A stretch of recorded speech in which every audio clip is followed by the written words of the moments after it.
Live from New Delhi, you're watching GD India News Hour, India's voice to the world. I'm Amritpal Singh. Coming up in the next 1 hour, Indian Prime Minister concludes his historic two-day visit to Kuwait, receives the highest honor of the country, the Order of Mubarak Al-Kabir. India and Kuwait elevate the relationship to strategic partnership.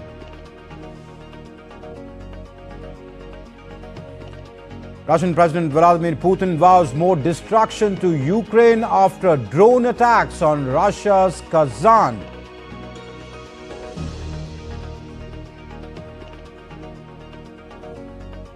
Iran's Supreme Leader Ayatollah Ali Khamenei dismisses the notion that Islamic Republic uses proxy forces in the region. Turkish Foreign Minister Hakan Fidan meets with Syria's new leader Ahmed al-Shara in Damascus, says the new leadership needs to not encourage Kurdish PKK.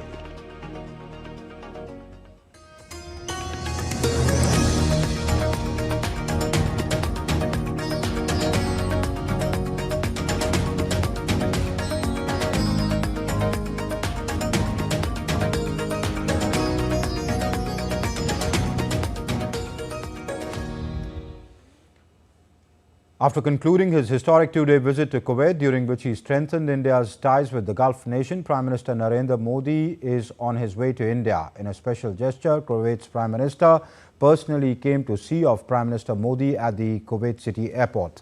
In a social media post, Prime Minister said, and I quote, "Thank you, Kuwait. This visit was historic, will greatly enhance our bilateral relations. I thank the government and the people of Kuwait for their warmth. I also thank the Prime Minister of Kuwait for the special gesture of coming to the airport for the see-off."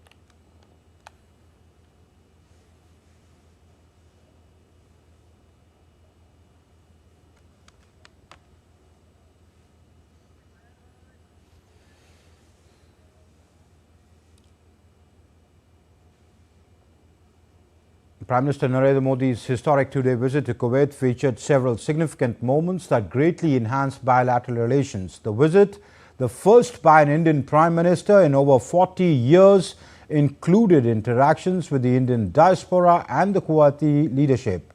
Here's a report by DD India correspondent Akshay Dongre on the Prime Minister's visit to Kuwait. Prime Minister Narendra Modi being awarded Order of Mubarak Al-Kabir, the highest honor in Kuwait, by his Kuwaiti counterpart Sheikh Ahmed Abdullah Al-Ahmed Al-Sabah during his historic visit to the Gulf nation. The Order of Mubarak Al-Kabir has been previously awarded to foreign leaders like Bill Clinton and George Bush. On the second day of his visit, Prime Minister Narendra Modi met with the Amir of Kuwait, Sheikh Meshal Al-Ahmed Al-Jaber Al-Sabah. This was the first meeting between the two leaders. On arrival at the Bayan Palace, Prime Minister Narendra Modi was given a ceremonial welcome with a guard of honor. The leaders recalled the strong historical and friendly ties between the two nations. Both the leaders reaffirmed their commitment to further expanding and deepening bilateral cooperation. India-Kuwait agreed to elevate the bilateral relationship to a strategic partnership. Prime Minister thanked the Amir of Kuwait for ensuring the well-being of Indian community in Kuwait. The Amir of Kuwait expressed appreciation for the contribution of Indian community in Kuwait's development. Prime Minister Narendra Modi invited the Amir of Kuwait to visit India. The leaders acknowledged that the bilateral relations were progressing well and welcomed their elevation to a strategic partnership. The Prime Minister also expressed confidence that the India-GCC relations will be further strengthened under the presidency of Kuwait.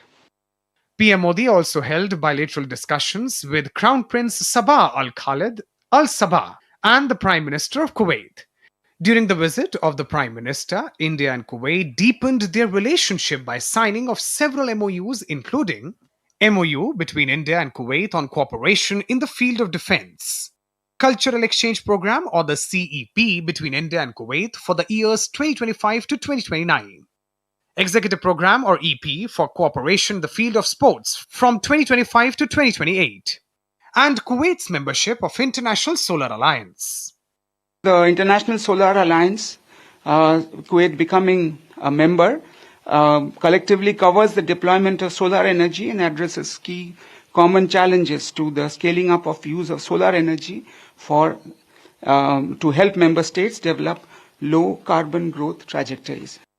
Before departing, Prime Minister Narendra Modi also held a meeting with Kuwaiti influencers who for years have worked towards enhancing cultural cooperation between the two countries. A new chapter in the ties of India and Kuwait has started with the historic visit by Prime Minister Narendra Modi, be it trade or defense, energy security or cultural exchanges. Both the countries are now set to take their relationship to new heights. In Kuwait City with camera person Rajesh Rikki, Akshay Dongre, DD India. And before winding up his visit to Kuwait, the Indian Prime Minister met with two prominent influencers in Kuwait. Prime Minister held talks with Kuwaiti influencer Fahad Ghazi Alabdul Jalil, who is a Kuwaiti author, businessman and chairman of the Kuwait Heritage Society and a member in the Kuwait Writers Association. He's published many books about the Kuwait heritage and history, such as the Encyclopedia about Kuwait's old economy, the Encyclopedia about Kuwait's history of the press, magazine and media, and is working on a book, Encyclopedia about Kuwait-India relations. He hails from one of the oldest families in Kuwait. Yeah, I'm very proud to meet His Excellency, the Prime Minister of our great friend, India. It's my honor. Actually, we discussed many aspects about the strong and long relationship between Kuwait and India. It's 250 years of the partnership between Kuwait and India. The first ship traveled to India at that time was in 1780. So it's a very, very, very long period of partnership between the two countries. Yeah, and he's down to earth. You know, he's like very, very, well educated. You know, very sophisticated. You know, and he's aware about the strong relationship between Kuwait and India, especially with the Surat. You know, the Gujarat Kingdom. Yeah, Kingdom of Gujarat, yeah. The Prime Minister also met with Sheikh Ali Jaber Al-Ali Al-Salim Al-Mubarak Al-Sabah, who is a yogi and is the founder of Daratma, which is a yoga and wellness studio in Kuwait. She started her yogic journey in 2001. Daratma is Kuwait's first licensed yoga studio. And my colleague Akshay Dongre now joins us from the Kuwait City. Akshay, the Prime Minister concluded his historic two-day visit. You were covering the visit. Give us a sense of what transpired over the 2 days and what, in your opinion, were the key outcomes of this visit. Well, it was quite a fruitful visit by the Prime Minister, and though it was not a very long bilateral visit, but the kind of engagement that we saw, covered the kind of aspects that could not be covered. That was, in fact, that did not seem possible to be covered in the matter of just 2 days. In fact, less than 2 days. So, with Prime Minister's visit, Amrit, first of all, we saw that how his priority remained with the workforce that is here currently. especially the Indian diaspora, especially those who are working in labor camps. He first visited the labor camp in Kuwait City. In fact, on the outskirts of Kuwait City, he visited and spoke to the people. In fact, had lunch as well with them, had tea with them, spoke to them, spoke about India's growth story, and also took the opinion of the people who are working there, heard about their concerns and issues as well. And it was quite a lovely gathering as far as other people were concerned, because they had come from all walks of life. Some people had come from down south, some people had come from northern states, some people had come from northeastern parts of the country and the western part as well. So in fact, it was looking like a mini India as far as that labor camp was concerned. And Prime Minister Narendra Modi made it a point to go and visit them, and also make it a point to be noted by the Kuwaiti authorities as well, that the Prime Minister is overlooking the concerns of the Indian diaspora, especially the labor force that is currently deployed in the country. And after that, we saw Hala Modi, a community event where hundreds of people from all across Kuwait had joined in, not just the Indian diaspora but others as well. Then there was the Arabia Gulf Cup that was inaugurated here in the Kuwait city, where Prime Minister Narendra Modi was present as well. And today we saw the kind of engagements, high-level engagements that took place, starting with the ceremonial guard of honor that was given, that were accorded to the Prime Minister, after which there were bilateral engagements of the Prime Minister with the Emir, the Crown Prince, and the Prime Minister. So in a way, there were a lot of areas of engagement that were touched upon by the Prime Minister. And though it has taken, yes, about 40 years, or in fact more than that, for an Indian Prime Minister to come to Kuwait, Prime Minister Narendra Modi in less than two days has covered all the areas of engagement that were possible to be done. Back to you. Actually, let's of course he interacted with the diaspora. He makes it a point to do that wherever he goes, and here it is important, given that they are a very important part of the Kuwaiti workforce. Let's come to the substantial part of the visit, the meeting with the Prime Minister, the meeting with the Amir, the meeting with the Crown Prince, but Prime Minister, because that is where the delegation level talks took place. What were the key outcomes? Well, Amit, we were also talking about possibilities of outcomes from this visit. In fact, while energy supply, energy security is a key pillar as far as the relation between the two countries. Prime Minister has made it a point to enhance the cooperation between the two countries, and in the signing up of the MOUs that not only focused on energy but also focused in new arenas that were not seen in the past. Those areas were covered as well. We saw an MOU on sports that was signed, an MOU signed on solar alliance, on solar energy, MOU on other areas such as healthcare and education also featured as far as the engagements are concerned. So Prime Minister focused on all kind of areas that are the future.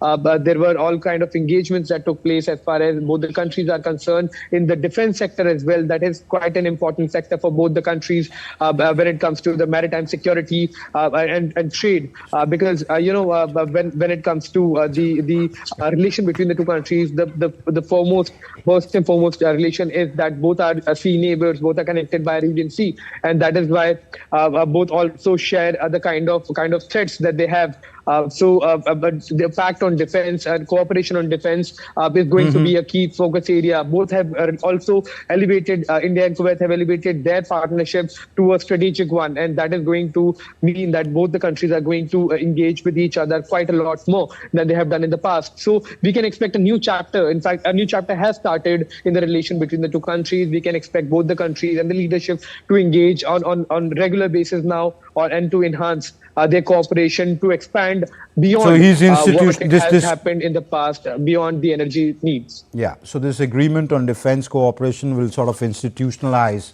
the defense exchanges. He was bestowed upon the Order of Mubarak Al-Kabir, that's the highest honor of Kuwait. Talk to us about the significance of the Amir bestowing this honor on Prime Minister Modi. Well, if you look at the kind of people who have been the kind of state leaders who have been given this honor, you will kind of understand the significance of it. Bill Clinton, former U.S. president. Then you have Prince Charles, who has been bestowed this honor. There is U.S. President George Bush, who has been given this honor by the Kuwaiti authorities, Kuwaiti leadership. So this is, in fact, the highest honor that Kuwait has as far as the state leadership is concerned. Foreign dignitaries are concerned, state leaders. So as far as the list is concerned, not a lot of people have been given this honor by the Kuwaiti kingdom, Kuwaiti emir. In fact, his leadership has given this honor to recognize not only the effort that have been made by Prime Minister Narendra Modi to enhance the relationship between the two countries, but also this is in fact a recognition of the kind of hard work and kind of dedication that has been showed by the Indian diaspora. And in fact, the Emir, while he was talking to the Prime Minister, he thanked Prime Minister, thanked the entire Indian community, and saying that Indian community for their contribution has been extremely important in the development of Kuwait as well. So it's a recognition not just of Narendra Modi, the man, but the Prime Minister of India, and by extension, the diaspora, and also, as the Prime Minister said, 1.4 billion Indians. Akshay Dongre, thank you very much for joining on the show. You've done a great job reporting on this two-day visit. Thank you very much. And still to come up on DD India News Hour, another major setback for TikTok. Albania bans it for 1 year. Jaishankar asserts India won't allow veto over its decisions, stresses national interest.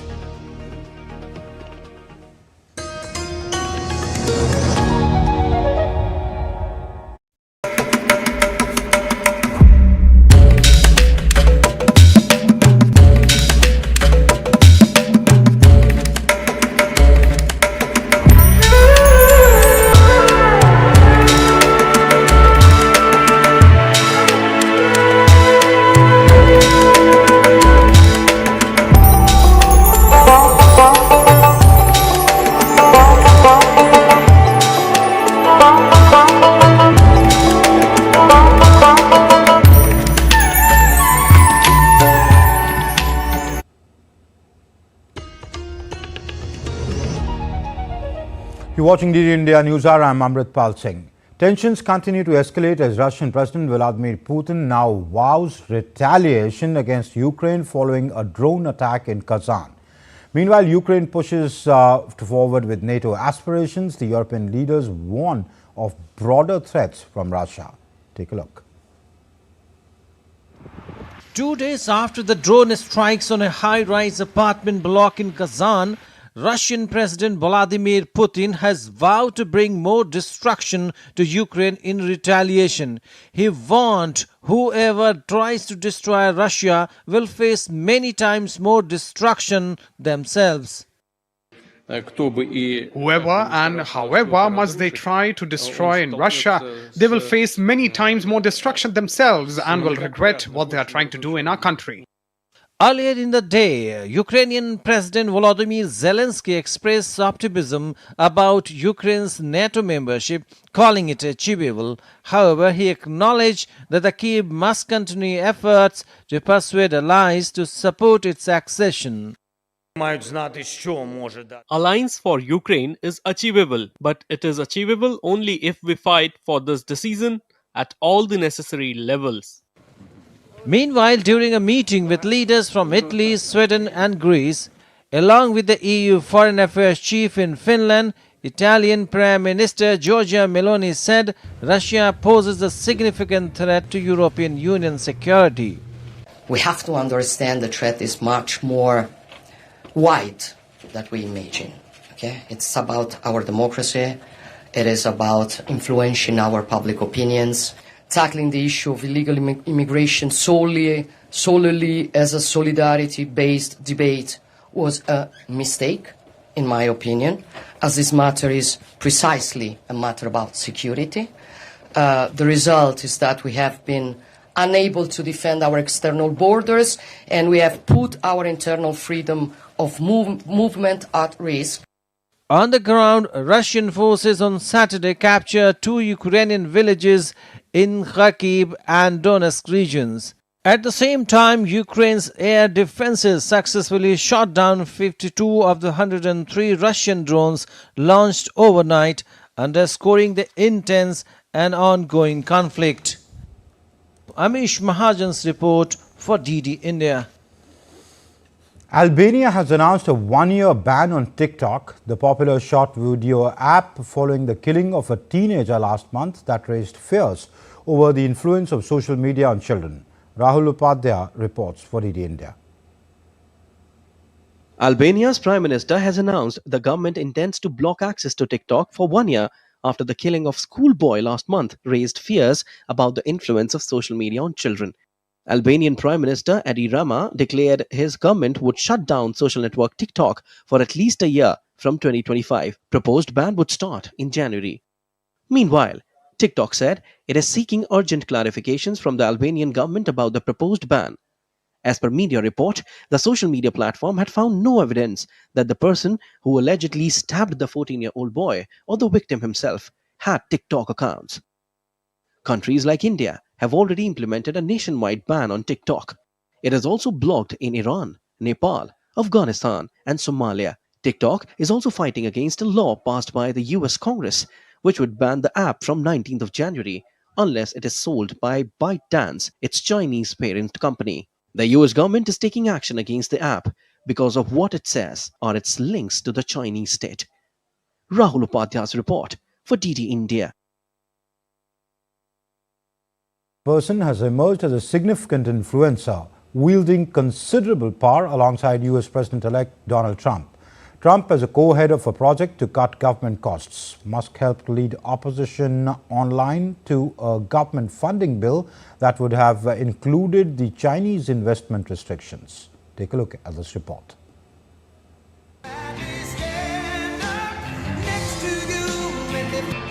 Donald Trump will be sworn in as the US President on 20th of January 2025, marking the start of his second term and a remarkable political resurgence. One man has been by his side, cheering him and becoming Trump's star campaigner. That is Elon Musk, the tech billionaire and CEO of Tesla.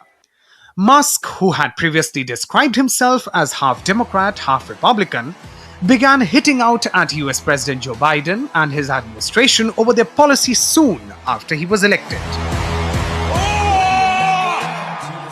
The relationship soured further in 2021 when Musk complained that his company Tesla wasn't invited to the White House's summit on the future of electric cars, despite it selling 74% of all EVs in US alone. Musk also criticized Biden's support to workers' unions and said he was unable to get a lot done.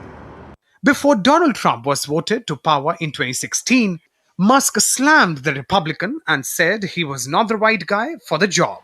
But recently, Trump's relationship with Elon Musk is showing no signs of fraying, even after at times he appeared to eclipse the president-elect's influence, as he bullied House Republicans into paring down their bipartisan spending deal to avert a government shutdown with just hours to spare. The top Democrat on the House of Representatives Appropriations Committee has said Republicans in Congress were protecting Elon Musk's Chinese investments by scrapping provisions restricting US investments. Representative Rosa DeLauro said in a letter that Musk, CEO of electric car maker Tesla, may have upended the government funding process to remove a provision that would regulate US investments in China, given his extensive investments in China in key sectors. Musk posted a number of critical posts about DeLauro on X on Friday, including one that said she needs to be expelled from Congress. Earlier, Musk, in a post on X on Wednesday, said that any US lawmaker who votes for the proposed stopgap bill to fund the federal government deserves to be voted out. President-elect Donald Trump has named Elon Musk as co-head of a project to cut government costs. Musk helped lead opposition online to a government funding bill that would have included the Chinese investment restrictions. Dheeraj Das report for DD India. External Affairs Minister Dr. S. Jaishankar on Saturday reaffirmed that India will never allow others to have a veto over its decisions.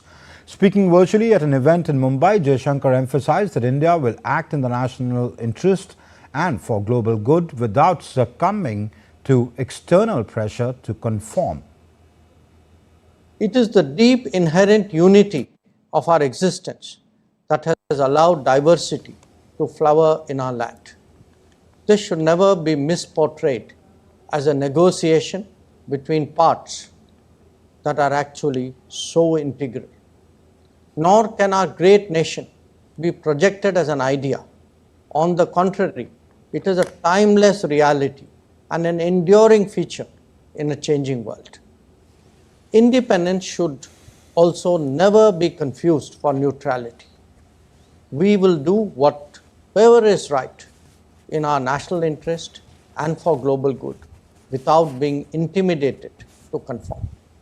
In the final analysis, Bharat can never permit others to have a veto on its choices.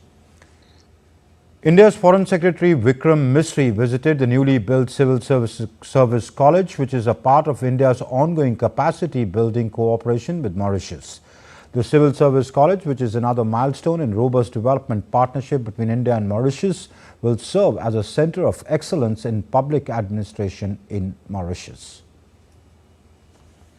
Iran's supreme leader has denied that militant groups operating in the region are functioning as Tehran's proxies, warning that if his country chose to take action, it would not need them anyway.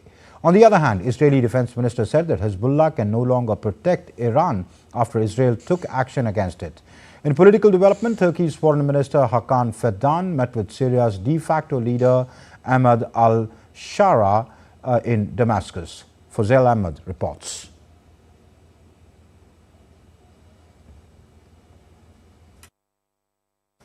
Okay, let's now take, I'm sorry, we will try and get back to the story if we can, some glitch here. But let's take a look at other stories making news around the world. 4 people were killed in southwest Turkey on Sunday after an ambulance helicopter crashed into the ground, and the health ministry said that the helicopter collided with the hospital building. The cause of the crash remains under investigation, though the provincial governor blamed the accident on thick fog.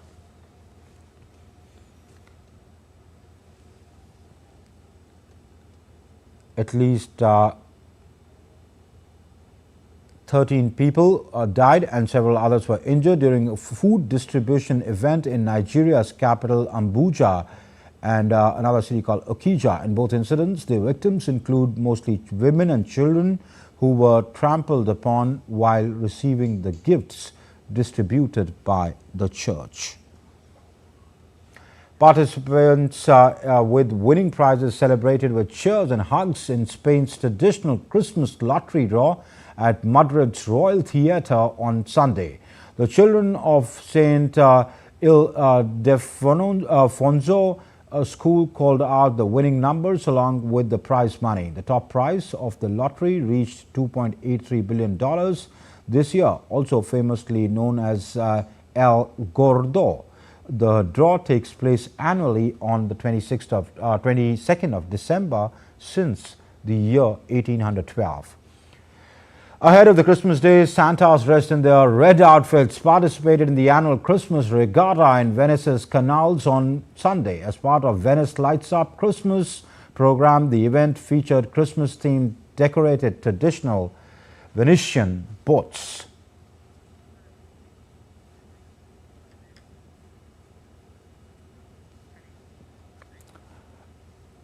Okay, going back to our Iran story, Iran's supreme leader has said that the groups operating there, militant groups operating there, are not their proxies. He says if we want to take action, we'll take it. We don't need them.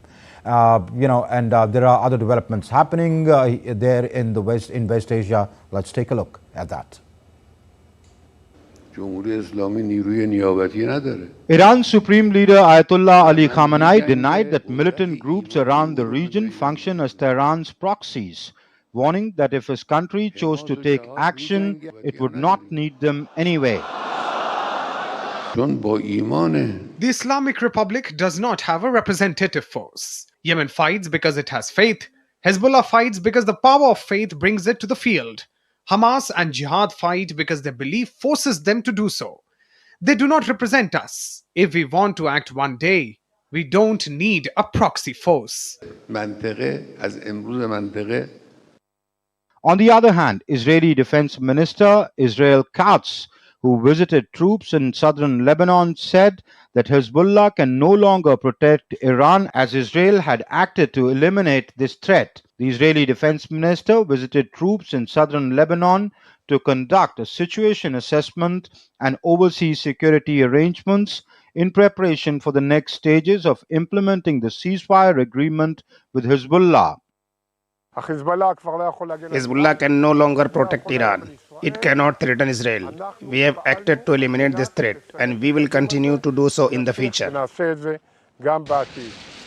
Meanwhile, Israeli forces continue to operate along the Syria-Israel ceasefire line in Golan Heights on Sunday after the UN Security Council extended a long-running peacekeeping mission between the two countries.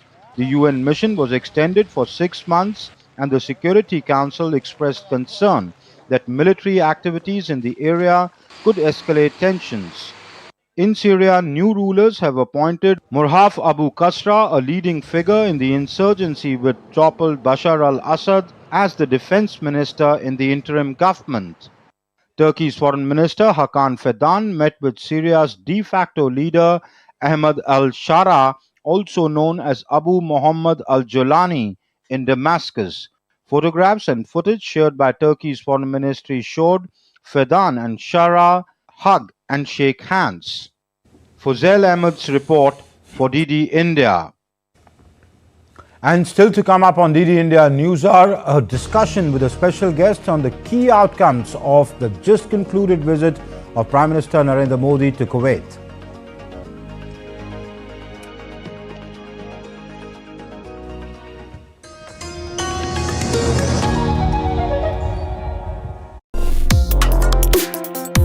Complex issues, hidden agendas, twists and turns, strategic games. We think all dots are linked. We just need to connect them. Join me every week as I connect the dots to unravel hidden designs in statecraft, mysteries, and decode issues that matter to you. Watch Connecting the Dots with me at these times on DD India.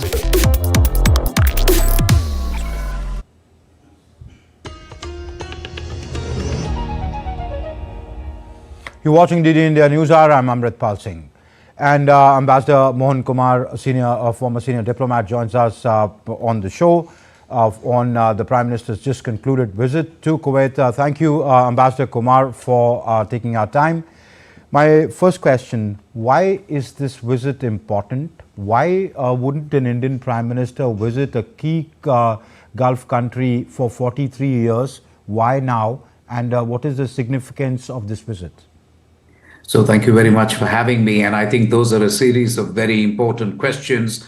I think the Prime Minister himself put it brutally, frankly, by saying that Kuwait is exactly 4 hours from India, and it took 40 years for an Indian Prime Minister to set foot in Kuwait. So my initial comment is better late than never. But there are a combination of reasons why I think this has been a delayed kind of affair, but you have to be happy that better late than never. I think you have to go back to 1990 when Iraq invaded Kuwait, and I think we were reluctant to condemn the invasion. We were reluctant to side with Kuwait. There was a variety of reasons. I don't want to get into it, but that cast a pall on the relationship for a substantially long time. So that's the reason number one. Okay. The reason number two, I think, is frankly, it's a lack of resources from our side. It's not possible for the Prime Minister to do everything himself. He is already following a punishing schedule. So I think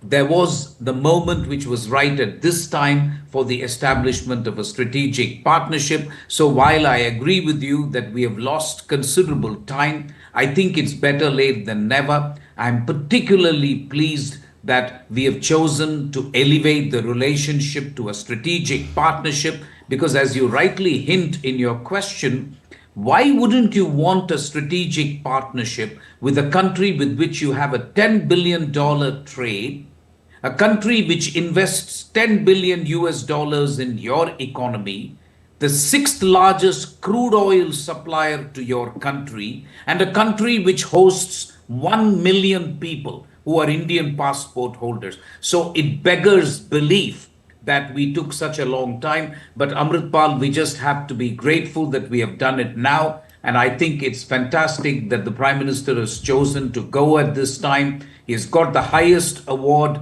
conferred on him by the Kuwaiti leadership. I think there is also enthusiasm from the Kuwaiti side for an upgradation in the relationship. So it seems to me all the factors have finally come together for really reinvigorating what I believe is a key country in the Gulf Cooperation Council. True. Ambassador Kumar, also the Kuwaitis have the money. You are growing, your infrastructure is growing, you need investments to grow, you have the talent pool. You were talking about the 1 million workforce there, which is about 20%, 21% of their total population and 30% of their workforce. So that should work. I mean, you seem to be natural allies. They have what you need, you have what they need.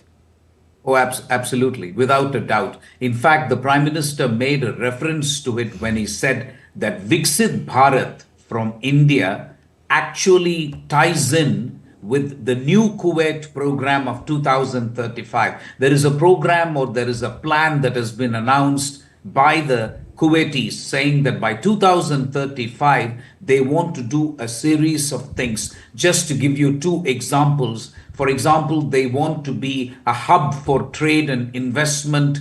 And there, I think we have decided that we will try and set up pharmaceutical factories in Kuwait.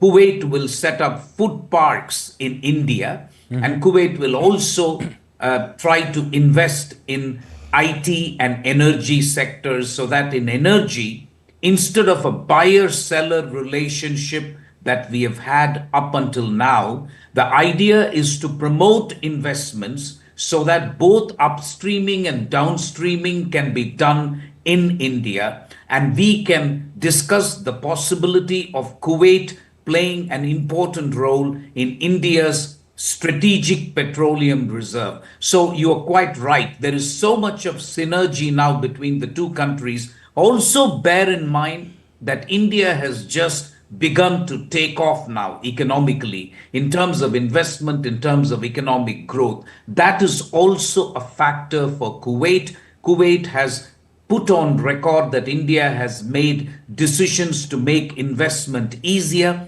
The Kuwaiti Sovereign Wealth Fund is one of the biggest in the world. So really investment can be expected to play an important role. And as you rightly say, it's two-way investment. It's not just from Kuwait to India, but also from India to Kuwait. Ambassador, the significance of the defense cooperation MOU or agreement that was signed, where are the convergences? Why do we need defense cooperation? A very good question. And frankly, you cannot have a strategic partnership if defense and security do not play a key role. I think what you have to understand is that there is now a meeting of mind between the Gulf Cooperation Council countries and India. I would like to draw the attention of your audience to the fact that the first ever strategic dialogue between the GCC and India took place in Riyadh in October of this year.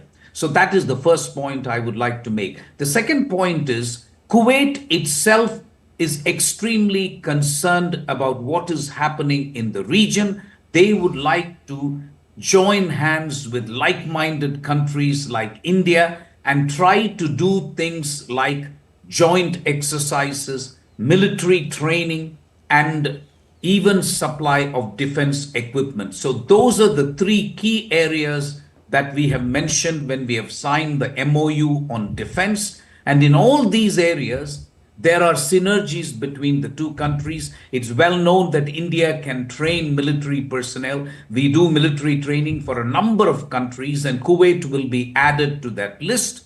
Second, we would like to actually encourage supply of defense equipment to India and to Kuwait by both countries. So that is an area where both countries can work together. But frankly, I cannot remember we signing a joint statement with any Gulf country recently which mentions cross-border terrorism. There is a mention of cross-border terrorism.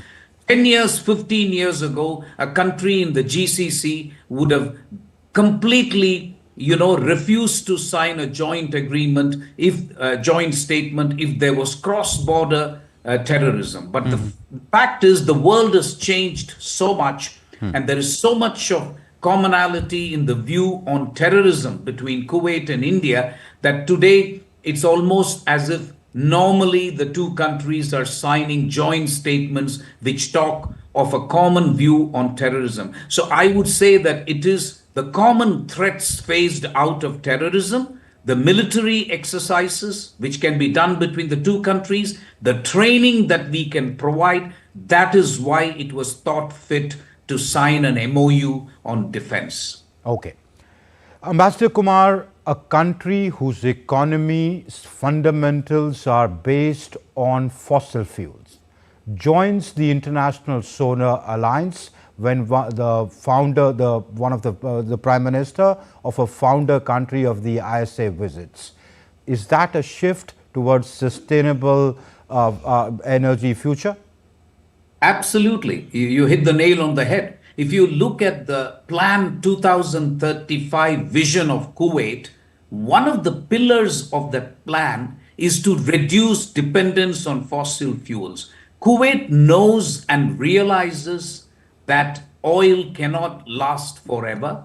They have to diversify. And as part of the diversification, India can provide opportunities for Kuwait. One such is the International Solar Alliance, but also going forward, there can be mutual agreements and mutual exchange of views even on development of solar power. After all, both India and Kuwait enjoy sunshine most of the year. So it should be perfectly possible for countries like UAE and India to share technology, share investment, share good practices when it comes to development of renewable energy in general and solar power in particular. Ambassador Mohan Kumar, I'll have to leave it there. Thank you very much. It's always a pleasure to have you on the show, and thank you for lending us your insights. Thank you. And moving on, Serbians are staging anti-government protests and blockades. You can see this. Now, this is an interesting development that is taking place in Serbia. These are visuals that we are getting from Serbia.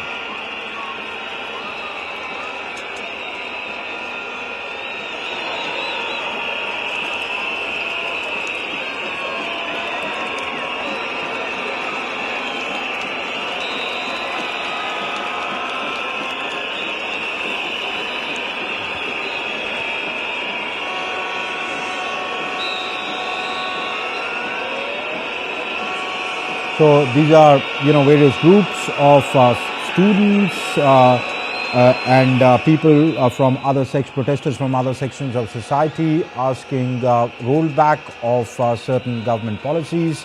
So you can see huge crowds out against the government on anti-government protests and blockades. India's Ministry of Information and Broadcasting Secretary Sanjay Jaju reviewed the construction of the campus of the Indian Institute of Mass Communication, a deemed university being set up at Badnera in Amravati. The Secretary of INB, Sanjay Jaju, expressed hope that the construction would be completed by 26-27. The new educational complex will include administrative and academic buildings, hostels for students, quarters for employees, and a 200-seat auditorium. Jaju expressed his confidence that this institution will be helpful for all students, journalists, and officials working in the media sector. Amravati के campus के कार्य को ministry of information and broadcasting ने लगभग 90 करोड़ रुपए की लागत से सैंक्शन दिया हुआ है और कैंपस को फंक्शनलाइज करने के लिए इस क्षेत्र के journalism, mass communication, media, entertainment related aspects में जो भी हमारे युवक युवतियाँ इंटरेस्ट रखते हैं उन सबके लिए बहुत इम्पोर्टेंट हमारा कैंपस है IIMC अमरावती। उस काम की, उस बिल्डिंग की हम लोगों ने आज यहाँ पर समीक्षा की है CPWD के साथ में। Let's now take a look at other stories making news. In a major boost for connectivity in the Kashmir region, the Udhampur-Srinagar-Baramulla rail link project is now nearly 100% complete. Railway Minister Ashwini Vaishnav announced the completion of the final track work, marking a historic milestone in linking the valley with rest of India through train.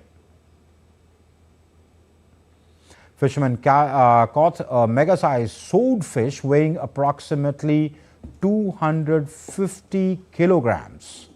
This at the coast of Rameshwaram's Pampan North Beach, locally known as Kopara Gulla.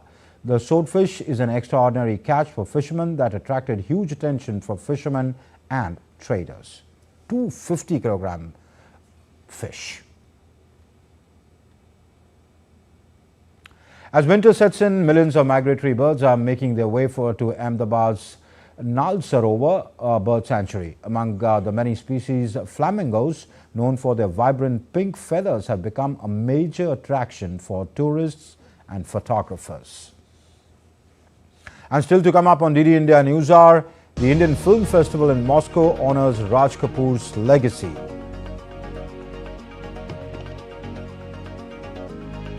Indian women decimate West Indies by a mammoth 211 runs in the first one-day match in Vadodara.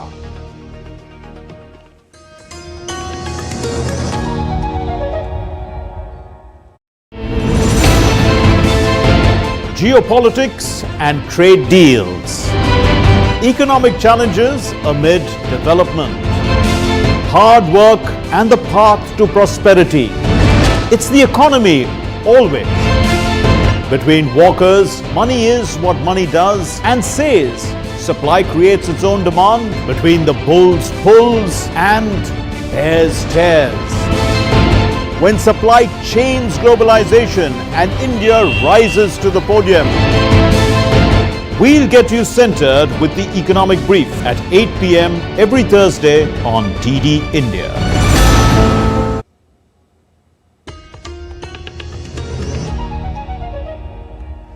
You're watching DD India News Hour. I'm Amritpal Singh. France is on the edge as it awaits a new government to tackle its political crisis. President Emmanuel Macron is set to meet Prime Minister François Bayrou, appointed on December 13th, to finalize the cabinet. Macron returned to Paris this morning after visiting cyclone-hit Mayotte, where a national day of mourning is set for Monday, honoring the 35 lives lost in the disaster. Indian Film Festival honoring Raj Kapoor's legacy has kicked off in Moscow.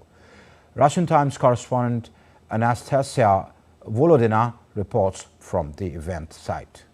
From the heart of the Russian capital and across to New Delhi, the Indian Film Festival has officially kicked off in Moscow, celebrating not only the magic of Indian cinema, but the timeless legacy of Raj Kapoor, the legendary producer, film director and actor, celebrating the 100th anniversary of his birth. This year's film festival is being held at Moscow's iconic Illusion Cinema. Over 3 days, the festival will showcase 6 diverse films organized by the Indian Embassy, the Russian Ministry of Culture and other government bodies. It honors the best of Indian cinema across multiple genres. The event is a spectacle of the diverse array of national award winners, regional gems and cutting-edge independent films. all underscoring the universal power of storytelling to break through geographical, cultural, and linguistic divides. The festival will also feature renowned film personalities and performers and include panel discussion on the cooperation between Russia and India in film production, where producers, studio heads, and film distributors from the two nations will take part. Most of the actors in India, those who are trained actors or even untrained actors in drama school, we all have been inspired by Chekhov, Gorky, Tolstoy. So I'm very glad to be here in Moscow for the first time. As far as Russian cinema is concerned, it has made everything. The theories of filmmaking came from Russia, be it Pudovkin, Eisenstein, Tarkovsky, one of my favorite filmmakers. They all came from here. The Indian Film Festival kicked off with a vibrant opening ceremony celebrating the day 100 years ago legendary actor and director Raj Kapoor was born. The event featured the unveiling of a book honouring him titled The Master at Work, as well as screening of one of his acclaimed films and a mesmerising performance by the Moscow Conservatory Chamber Choir, all paying tribute to the enduring legacy of Kapoor's cinematic genius.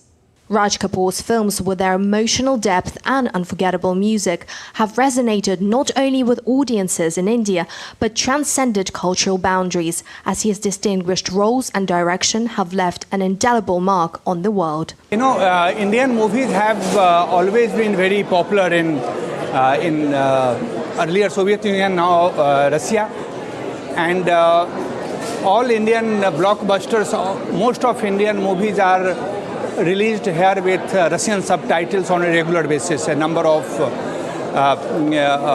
cinema halls show Indian movie very regularly. We promote that. The Indian Film Festival salutes both the magic of Indian cinema and the enduring legacy of Raj Kapoor, proving the universal power of storytelling. Anastasia Volodina, RT from Moscow. You're watching DD India News. Our time now for some sports news. The Indian women decimated West Indies by a mammoth 211 runs in the first one-day match in Vadodara on Sunday.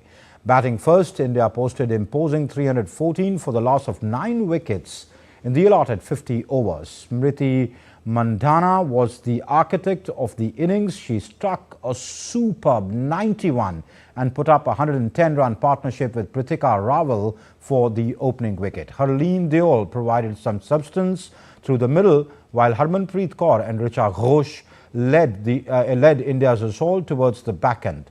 In reply, the West Indies innings never really took off. Their top 4 batters departed for single figures, with both the openers getting ducks. Renuka Singh was the wrecker-in-chief. She claimed her maiden 5-wicket haul. West Indies were eventually bundled out for just 103 runs. India's cricket team clinched the inaugural Under-19 Women's 2020 Asia Cup after defeating Bangladesh by 41 runs in Kuala Lumpur on Sunday. Batting first, India relied on opener Gongadi Trisha's 52-run knock to post a total of 117 runs in the stipulated 20 overs. In reply, Bangladesh could manage only 76 runs. Ayushi Shukla and Sonam Yadav wreaked havoc with the ball, taking 3 and 2 wickets respectively. Trisha clinched the Player of the Match award in the Summit clash. She was also the Player of the Series and top scorer with 159 runs in 5 innings.